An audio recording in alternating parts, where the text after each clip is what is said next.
My so-called best friend, Sarah, decided to betray me in the worst way possible, and honestly, I couldn't care less about what happened to her afterward. You see, Sarah hooked up with my boyfriend, Ethan, behind my back. To make matters worse, my mom, who has a track record of cheating herself, had the nerve to lecture me about forgiveness and tried to push me into reconciling with Sarah, probably to ease her own guilt. Well, I shut that down real quick. I cut off my mom just like I cut off Sarah. And no, I don't feel bad about it. Here's the backstory.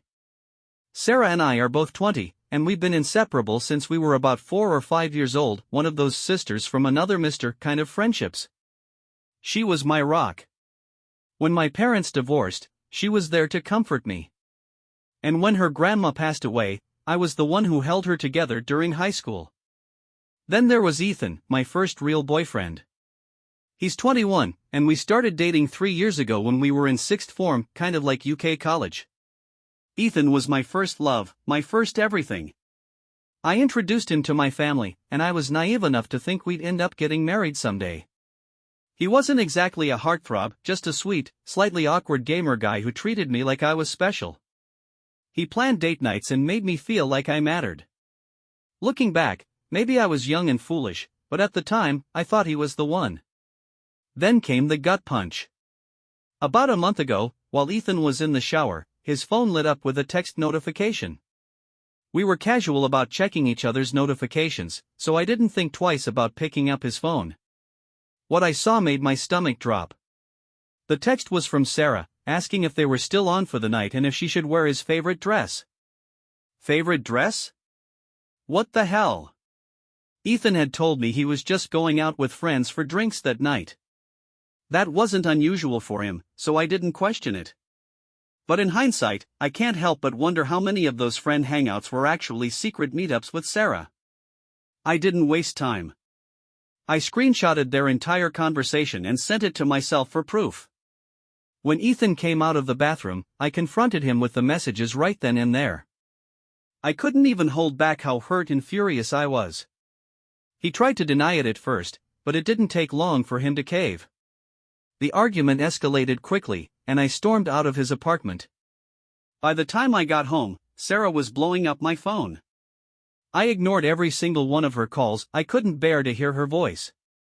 Her texts, though, were all over the place. First, she claimed she never meant to hurt me and that Ethan made the first move. Then she switched to saying it was no big deal and didn't mean anything. After that, she got angry, accusing me of being childish and petty for not listening to her side. She even had the audacity to say I wasn't a real friend because I wouldn't pick up her calls. Finally, she circled back to apologizing, saying she couldn't bear to lose me and that I was her closest friend. Ethan, on the other hand, was eerily quiet. After a couple of days, I managed to pull myself together enough to send them both messages. I didn't have the strength to call, it felt too raw, too much. I told Ethan we were done and that I don't give cheaters second chances. He tried calling me a few times, but when I didn't answer, he sent me a final text saying it wasn't that big of a deal and that they'd only fooled around. But he agreed we should break up. Sarah, though, was relentless. She bombarded me with messages and calls, insisting we had to talk, begging me not to tell anyone, and even threatening to harm herself if I didn't respond. It was seriously messed up. I finally confided in a mutual friend, mostly because I started questioning if I was being too harsh.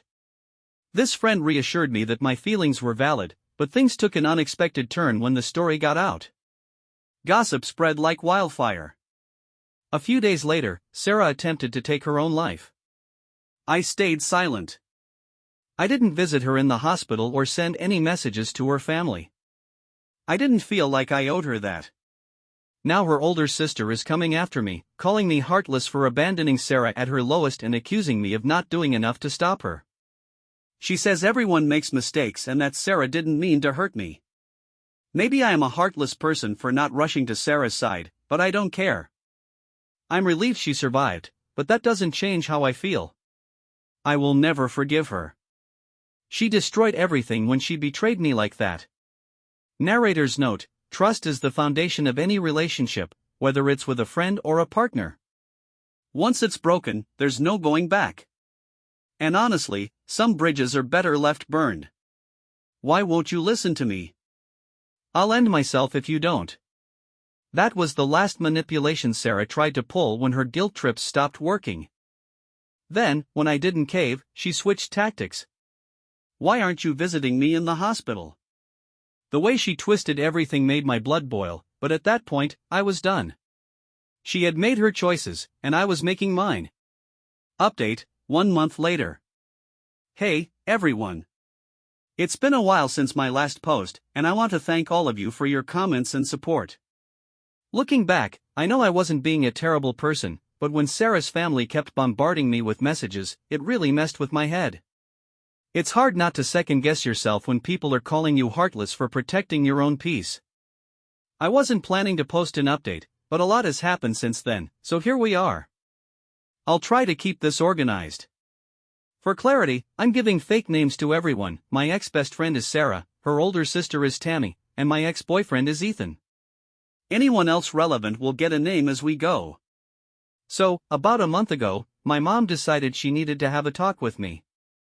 Some of you warned me that she'd try to pressure me into forgiving Sarah, and surprise, surprise, you were right. She showed up at my dad's house that evening and asked to speak with me in private. The conversation started predictably. Have you spoken to Sarah yet? She asked. I told her no. Are you planning to? Again, no. I could feel where this was heading, so I tried to stay firm. Then came the guilt trip. Don't you think you should? No, I said. I don't see why I should. I sent her a final message weeks ago, and that's the end of it. That's when things started to go downhill. She's in the hospital right now, my mom said, her tone dripping with disappointment. She needs support. You're supposed to be her friend. Her friend? After she betrayed me like that? Really? I shot back. I'm supposed to be her friend after she slept with Ethan behind my back? I don't owe her anything. Mom didn't like that response. Are you really going to hold on to a silly grudge? She asked, her voice growing sharper. I understand she hurt you, but she's hurting so much more right now. Hurting? Oh, the irony. She's hurting? I snapped. Yes, you both are, she said, trying to play the mediator. I raised you to be a kind, forgiving person. Why can't you forgive her? That was it. I lost my cool. What? Like how Dad should have forgiven you. Yeah, I went there. Not my finest moment, I'll admit, but I was done being lectured by someone who had no moral high ground. For context, my parents divorced because my mom cheated on my dad. Not just once, either, it was a pattern. And she's always thought my dad was wrong for not forgiving her. The argument spiraled from there. We both said things we shouldn't have, and eventually, I told her the conversation was over. Leave, I said, and maybe we can talk again when we've both calmed down. As she walked out, she hit me with one final jab. I hope you're not as cruel as your father. That one stung. I'm not an angry person by nature, but hearing that made me furious. My dad may not have been perfect, but he was always there for me. Meanwhile, my mom cared more about the girl who stabbed me in the back than she cared about me. After she left, I blocked her number in social media. I needed space. She realized pretty quickly what had happened and showed up at my dad's house the next day, but he told her I didn't want to talk. True to form, she kept trying to reach me through other people, but I ignored her. By the following Friday, I felt calm enough to unblock her. We spoke on the phone, and while it wasn't as dramatic as our face-to-face argument, it still left a bad taste in my mouth. She apologized for pressuring me to forgive Sarah and said she'd respect my decision, but then she added, maybe you should think about it. I shut that down fast. I'm not forgiving her, I said firmly. She just sighed and said, okay. Things between us haven't felt the same since. I can't bring myself to chat with her like I used to, and it doesn't help that she keeps bringing up Sarah. The first time she did it, she told me Sarah had been put on a 72-hour psych hold, assessed, and released. I told her I didn't want any updates on Sarah's situation. If she wanted to check in on Sarah, fine, but I didn't want to hear about it. She complained, of course. I thought you'd want to visit her, she said. I told her flat out that if she kept pushing, I'd block her again. That shut her up for a while. A couple of weeks later, though, she broke the boundary again. This time, it was to tell me how Ethan had stopped talking to Sarah and how Sarah needed a shoulder to cry on. I gave her one last warning: if she brought up Sarah again, she'd be out of my life for good. Things stayed quiet after that, and I started to feel like I could finally move on. My friends were supportive, and while I know a few of them still talk to Sarah occasionally, they never bring her up around me. I thought this chapter of my life was closed. But, of course, my mom had to stir the pot. Today, she called and asked if I wanted to grab lunch. I hadn't seen her in a while, so I figured, why not?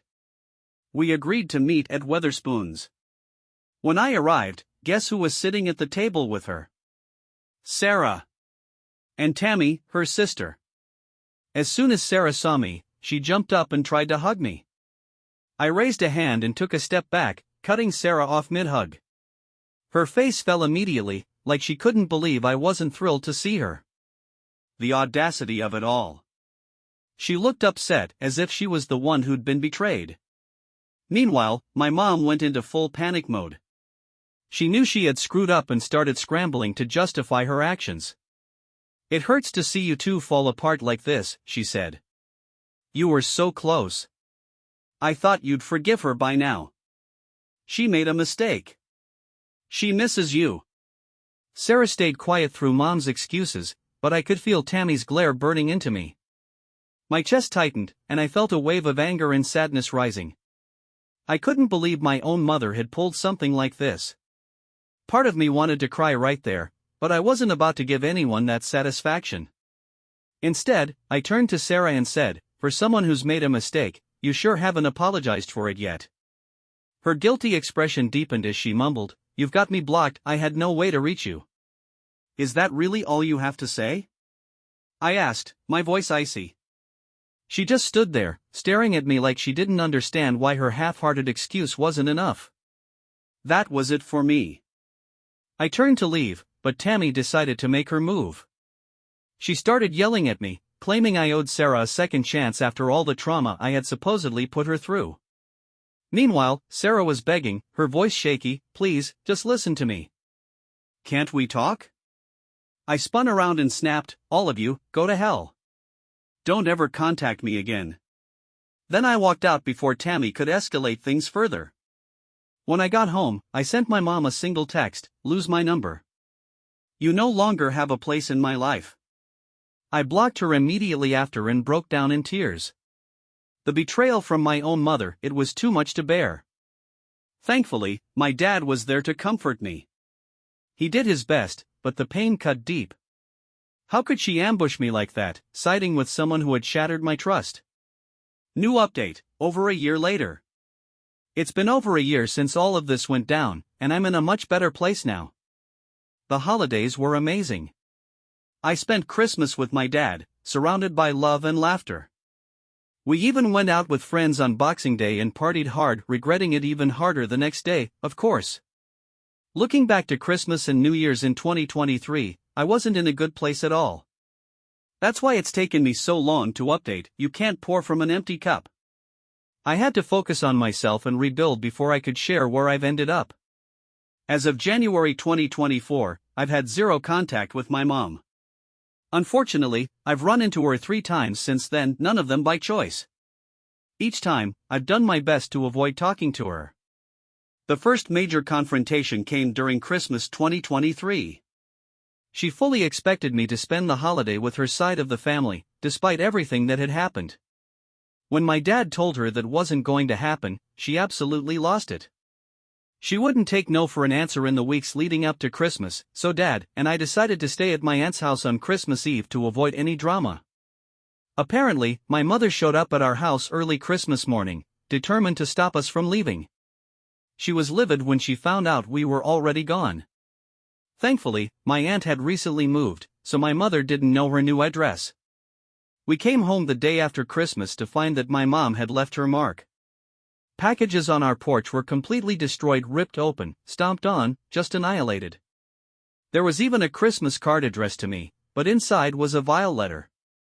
She called me the worst daughter on the planet and went on to list every way I had supposedly wronged her. The letter didn't hurt as much as it probably should have. By that point, I had emotionally distanced myself from her so much that her words barely scratched the surface. I wasn't the villain in this story, she was. Relevant comments. BlueJ42, good on you for sticking to your morals. Don't let anyone guilt you into forgiving someone who's done you wrong. It sounds like your dad is a solid rock of support, and I hope he continues to stand by your side. Princess Bella 1, your mom is projecting her own past mistakes onto you.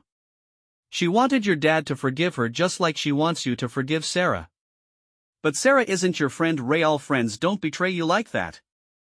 After this stunt, you're absolutely justified in cutting your mother off.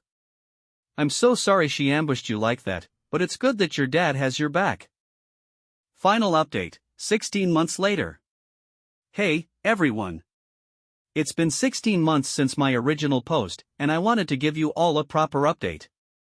First off, thank you so much for your kind words and support. I've read every single comment and message, even if I couldn't reply to them all. I'm happy to report that life has improved significantly. I'm surrounded by supportive friends and family on my dad's side, and I've worked hard to heal from everything that happened. My mom remains out of my life, and honestly, it's for the best. There's still a part of me that feels a pang of sadness when I think about her, but I remind myself that I deserve better. The peace I've found is worth every ounce of effort I've put into protecting it. To anyone going through something similar, hold firm to your boundaries. It's not easy, but it's worth it. Stay strong, and thank you all again for being there for me when I needed it most. That letter from my mother on Boxing Day absolutely crushed me. I spent New Year's Eve in shambles, trying to hold it together but falling apart instead. Cutting off your own mother isn't easy, no matter how much she's hurt you. January 2024 was a whirlwind of emotions as I tried to salvage what was left of our relationship. I reached out, hoping for some kind of middle ground. But the more I tried, the clearer it became that I was the only one making any effort. Every interaction was a one-way street where I was expected to compromise, forgive, and forget, while she dug her heels in deeper. It came to a breaking point by the end of the month, and I finally cut her off for good. It was heartbreaking, but it also felt like a weight had been lifted. Since then, I've had no contact with her, and I've been working on healing and moving forward. There's a lot more that's happened between then and now, but I'll save those stories for another time, maybe in the comments or on my Reddit page. For now, I'll just focus on the highlights. As for Sarah, I've heard she's doing better. We haven't spoken since the lunch ambush my mother orchestrated, but a mutual friend mentioned she found a job and a new group of friends. Surprisingly, I feel happy for her. Despite everything she put me through, I hope she's genuinely changed for the better. Comments from the community. Jip 1963. I'm glad you're in a better place now. What you went through was an incredible betrayal, not just by one person, but 3 people you trusted the most. That's a monumental level of hurt, and it's completely understandable that you've struggled. It's awful how these toxic, morally bankrupt individuals couldn't just leave you alone. Instead, they mounted this conspiracy to harass and emotionally traumatize you. Your entitled, unfaithful mother takes the cake, though. After everything she put you and your father through, she still believes she did nothing wrong, just like Sarah and Josh. The truth is, your mother didn't get involved because she cared about you or Sarah. She did it because she saw herself in Sarah. She wanted to force you to forgive Sarah because she wished someone had forced your dad to forgive her. Forgiveness doesn't work like that, and her selfish, toxic behavior has only backfired on her. Unfortunately, I wouldn't be surprised if your mom escalates things in the future, especially during major milestones in your life. If you haven't already, consider installing a security system for your home. Keep documentation of everything: texts, calls, any threats she might send. You can even modify resources like FU Binder to track all the madness. Best wishes and blessings for your future. Stay focused on yourself, lean on your dad and the support system you've rebuilt, and continue cutting out the toxicity. You've already taken huge steps toward a happier, healthier life. Hainish at 8.896. I'm so sorry your mother turned out this way. You absolutely made the right decision to cut her off. Cheaters and homewreckers always band together, they tell themselves their actions are just mistakes and refuse to take accountability for the pain they've caused. They only think about their own wants and feelings, never the harm they've inflicted. I hope things keep getting better for you. You deserve a life free from the selfishness and drama of people like your mother, Sarah, and Josh. A closing note. It's almost 2 a.m. here in the UK, so if I suddenly stop responding to comments, it's because I've fallen asleep. But before I sign off, I just want to say thank you to everyone who shared kind words and advice throughout this journey. Your support has meant more to me than you know. Life isn't perfect, but I'm in a much better place now, surrounded by people who genuinely care about me. Here's to moving forward and leaving the toxicity behind.